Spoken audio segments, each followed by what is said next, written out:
Welcome to another episode of Sacred Ground, Watering Beneficial Seeds. I'm Michael Malley, And I'm Ollie Malley. and today we're going to be talking about interbeing. This is a term that was coined years ago by one of our teachers, the Vietnamese Buddhist monk Thich Nhat Hanh. And we'll have a reading, a couple of meditations, and I'll give a short Dharma talk. The reading today comes from Thich Nhat Hanh's book, Happiness. To be really means to interbe. Just as a flower relies on the sunshine, on the cloud, and on the earth in order to be, so it is with all of us. None of us can be by ourselves alone. Interbeing is the teaching of the Buddha that everything is made by and made up of everything else.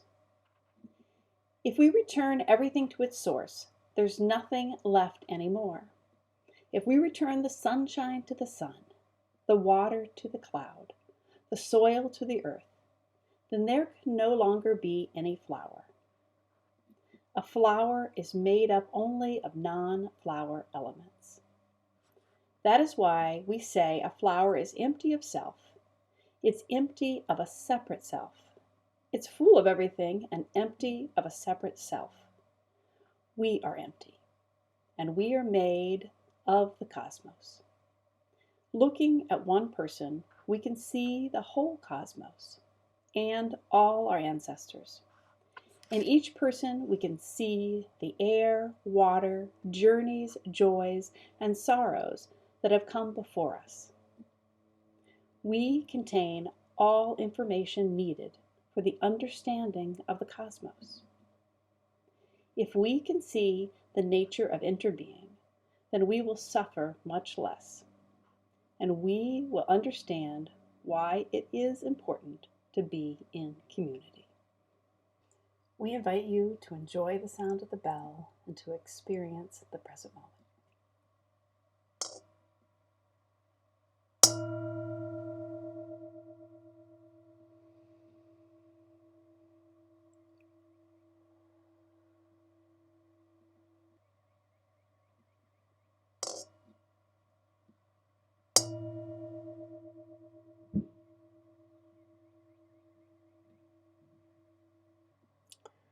In the reading today from the book Happiness, Thich Nhat Hanh speaks of our deep interdependence, what he calls our interbeing nature.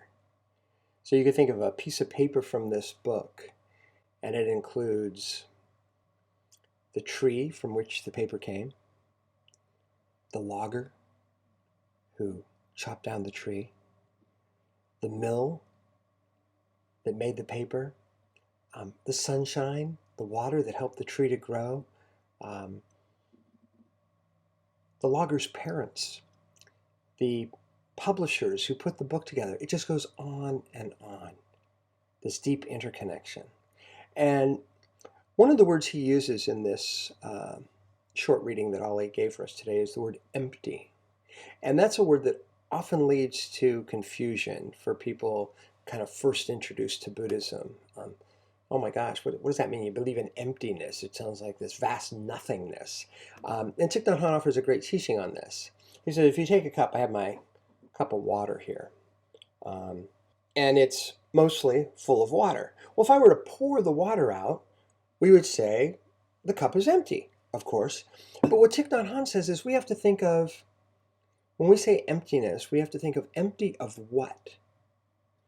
And if I pour all the water out of that glass or jar, we would say it's empty of water. But it's not truly empty because it's not empty of air. So we have to think about what are we speaking of when we say something is empty. So when Buddhists speak of emptiness, what Thai, that's what they call Thich Nhat Hanh, means teacher. What Thai says is empty means empty of separateness. You can try to be independent. And we kind of have that as a value, and that has value. But none of us can be truly independent. You cannot be independent of the sun. You cannot be independent of the earth. You are not independent of the biological parents who made you, of the people who have cared for you over the years, of your friends, your teachers. None of us are separate. We are all connected. And in this reading today, Thich Nhat Hanh writes, interbeing is the teaching of the Buddha, that everything is made by and made up of everything else. So yes, this is very much a Buddhist concept, but there's parallels in all religious traditions. I find myself thinking of Paul's teaching about, the body of Christ, that all people being different parts of the body of Christ, or just any theistic tradition or tradition that believes in God as a creator of all things, and oftentimes in those traditions we'll say that the God seed is in everything. So this interdependence, it manifests in different ways in different traditions. Now that's all nice theoretical, theological, spiritual talk. But what does that mean? What does that mean right now as we're facing this pandemic? Most of us are trying to follow the guidelines and separate ourselves into, our own household. And so we have a lot of dear friends, a lot of family members that we care about or love, that maybe we're connecting with virtually, and I hope you are, or calling up on the phone. You start to maybe appreciate a little more your coworkers, if you're working from your home, your friends who maybe just live a couple miles away but you're not getting together with, your family. So our eldest daughter and our son-in-law, they live less than 2 miles away from us. But she is an emergency room nurse, and our son-in-law works in the same hospital. Now they have 2 kiddos, ages 6 and 2, and out of concern for others and out of concern for their own family, they're trying to sequester themselves. And so we haven't been seeing the grandkiddos for these last couple of weeks. And that was something, we're doing childcare for them quite often, every week. And so oftentimes several times a week. So, but we also understand that that's coming out of concern and care. And you might have it with coworkers that you typically enjoy getting together with, or I have friends at the coffee shop or other friends that I'll hang out with, and we're not doing that. Now, Thich Nhat Hanh says, and this is real tricky when we start talking about suffering, because this is such a serious time. We know the number of people are sick, who are dying, who have died. And yet, at the same time, Ty says that sometimes suffering awakens us to gratitude, to deep joy. We can no longer take for granted the elders in the family. We can no longer take for granted our children or our grandchildren, our friends, our coworkers. And we start to realize, oh my goodness, how important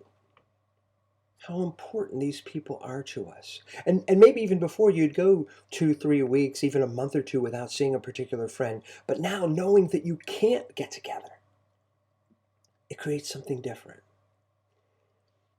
It creates an opportunity for appreciation. And I've said this before, and I keep doing these broadcasts, or we keep doing these broadcasts, I'll say it again.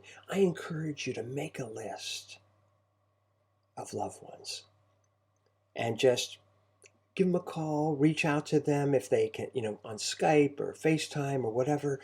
Send them a text message, an email, connect. But we won't be getting together. Or if we are, we're going to be doing it with that physical distancing of 6 feet or whatever. allow some space in your heart. We all have fear, we all have anxiety, but allow some space in your heart for gratitude, for thankfulness, for the people that you are interdependent with, that you are with. A couple of friends of mine said to me years ago, my friends Beth and John, I don't know if they got it from somewhere else or if they made it up themselves, but they said to me, you know what the opposite of depression is? Gratitude. If you're feeling thankfulness,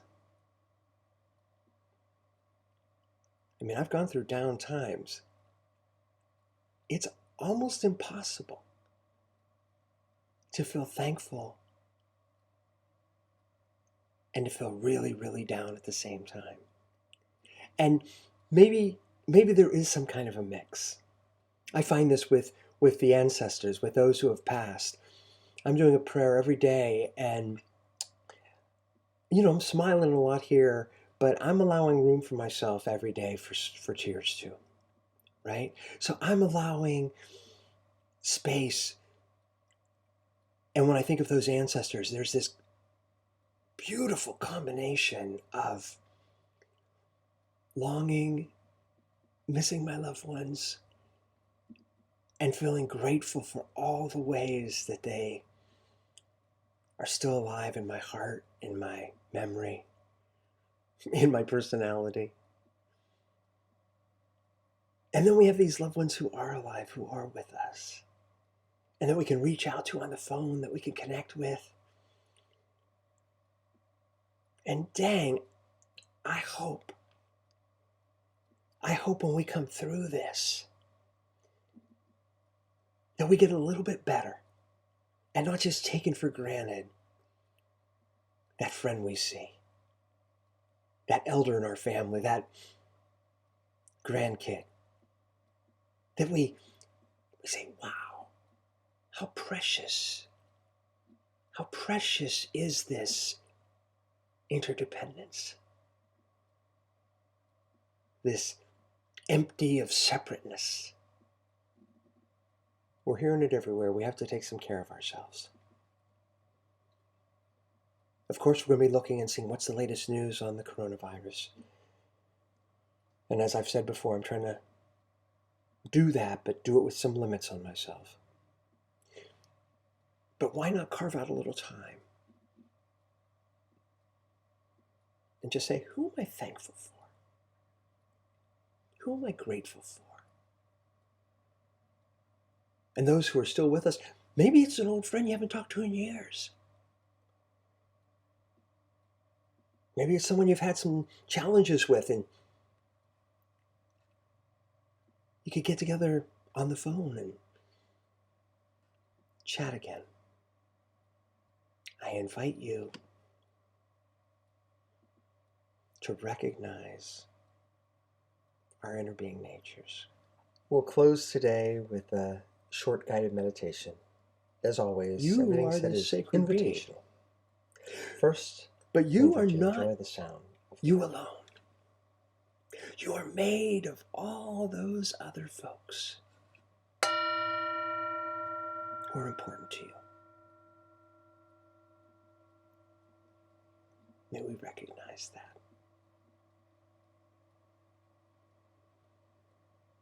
May we remember. And may we connect.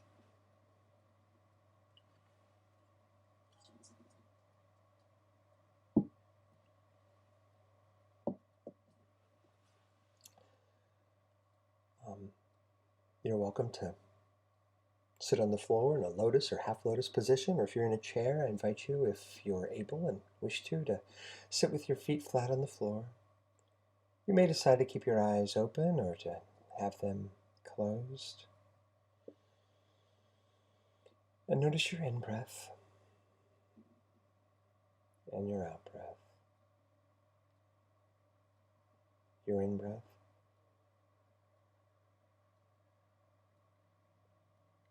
and your out-breath. Be aware of your legs, breathing in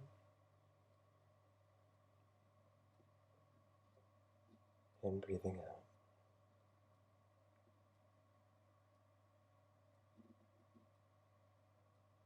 Be aware of your lower back, breathing in and breathing out. And it's okay to smile. Be aware of your middle back and torso, breathing in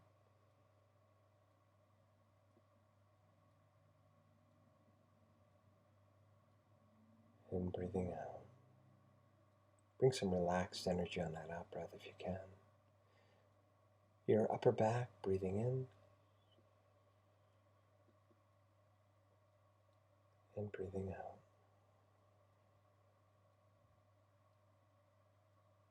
Your shoulders, breathing in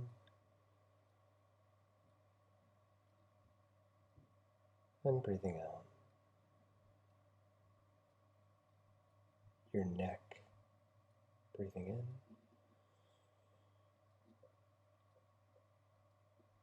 and breathing out. I hold some tension there. I'm going to do that one more time. Breathing in and breathing out. Be aware of your jaw. Breathing in and breathing out. Be aware of the top of your head. Breathing in and breathing out.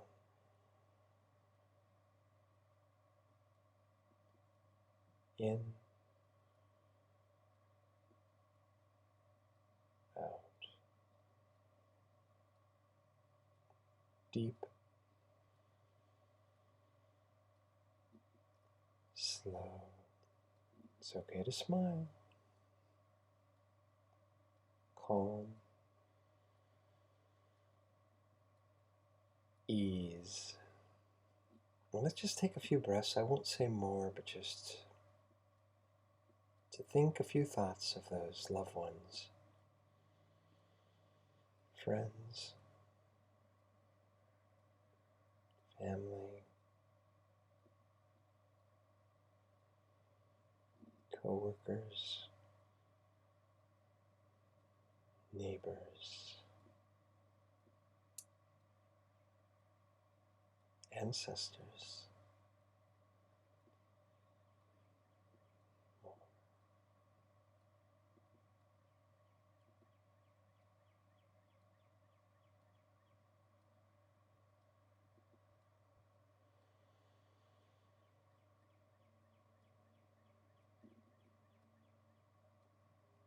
You might image one or two people.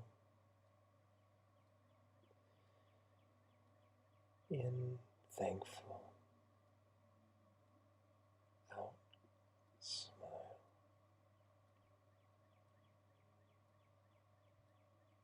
Thankful.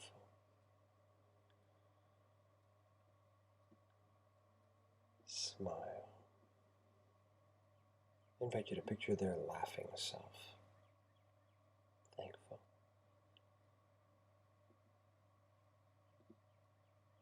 Smile.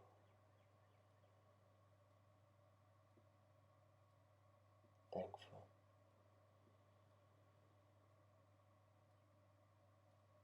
Smile.